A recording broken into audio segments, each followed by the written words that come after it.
Subject chemistry class 10 unit 1 chemical equilibrium topic 6 उसका part 1 है importance of chemical equilibrium.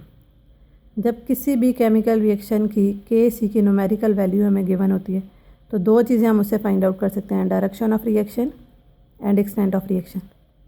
Part 1 में हमने understand करना है predicting direction of a reaction.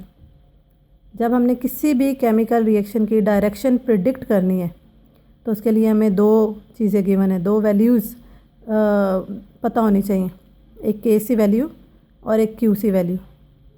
Kc value के बारे में हम पहले इस चैप्टर में पढ़ चुके हैं।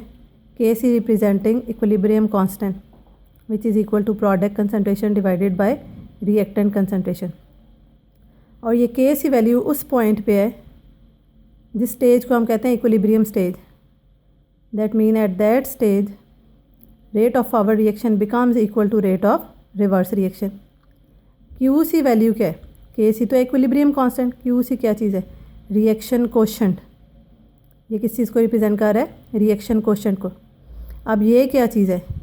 जब भी कोई केमिकल रिएक्शन प्रोसीड हो रहा है like H2 + I2 combine to form 2HI। यहाँ पे हमने एग्जांपल लिया है, हाइड्रोजन गैस H2 की फॉर्म में एग्जिस्ट करती है, आयोडीन गैस I2 की फॉर्म में एग्जिस्ट करती है, both combine to form hydrogen iodide. Kc value इसकी हमें गिवन है 57 at 700 kelvin. Equilibrium constant value हमें गिवन है।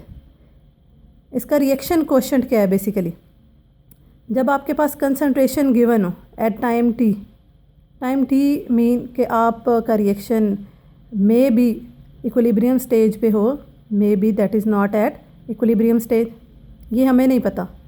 हमने इस कंसंट्रेशन से फाइंड आउट करना है कि हमारा रिएक्शन इक्विलिब्रियम स्टेज पे है या नहीं है।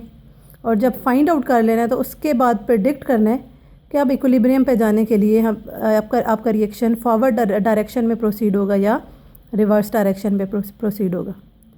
तो ये आपके पास कंसंट्रेशन है एट एनी टाइम।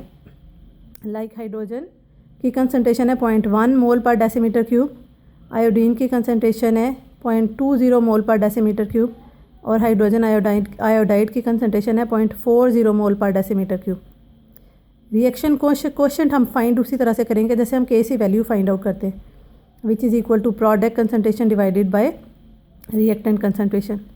सो इस केमिकल रिएक्शन का Qc वैल्यू किसके इक्वल आएगा? HI होल स्केयर, क्योंकि इसके नंबर ऑफ मोल्स कितने हैं? 2, तो HI whole square divided by H2 and I2 concentration, क्योंकि इनके नंबर ऑफ मोल्स हमारे पास कितने हैं?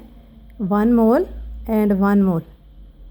वैल्यूज़ पुट आउट करेंगे। हाइड्रोजन आयोडाइड की वैल्यू हमारे पास है 0.40 मोल पर decimetre cube, square root square लेंगे उसका, divided by hydrogen concentration 0.10 mole पर decimetre cube and iodine concentration 0.20 mole पर डेसीमीटर क्यूब।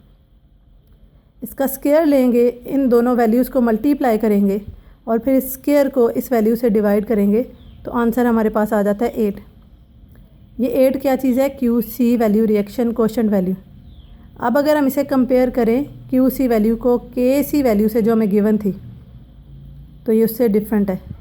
अगर तो ये 57 आ जाती तो ये किस चीज़ को रिप्रेजेंट करता कि आपका रिएक्शन इक्विलिब्रियम स्टेज पे एग्जिस्ट कर रहा है, लेकिन वैल्यू उससे कम है या ज़्यादा है। 57 से कम भी हो सकती है, 57 से ज़्यादा भी हो सकती है, उससे कम है या ज़्यादा है। दोनों केसेस किसको शो कर रहे हैं कि आपका रिएक्शन इक्विलिब्रियम स्टेज पे नहीं है। अब हम क्या करेंगे? Qc को Kc से कंपेयर करेंगे। 3 फैक्टर्स हैं हमारे पास। एक, when Qc is less than Kc, when Qc is greater than Kc and when Qc is equal to Kc। ये 3 फैक्टर्स आ जाएंगे हमारे पास, जिससे हम क्या फाइंड आउट करेंगे? Direction of a reaction predict करेंगे। इक्वल है तो देन कन्फर्म्ड कि आपका रिएक्शन इक्विलिब्रियम स्टेज पे है। That mean rate of forward reaction becomes equal to rate of reverse reaction and equilibrium has been attained. But when Qc is less than Kc, that mean कि अभी आपका reaction equilibrium stage पे नहीं है। Like this example, when Qc 8 and Kc 57, so Qc is less than Kc। तो इसका मतलब क्या है?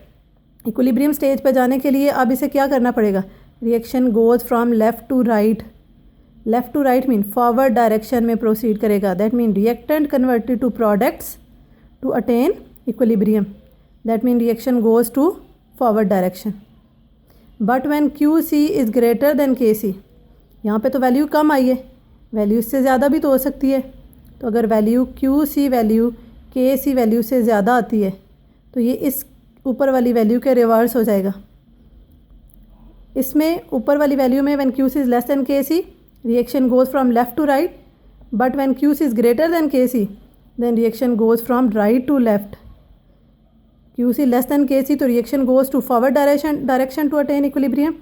When QC is greater than KC, that mean reverse reaction proceed to reverse direction to attain equilibrium.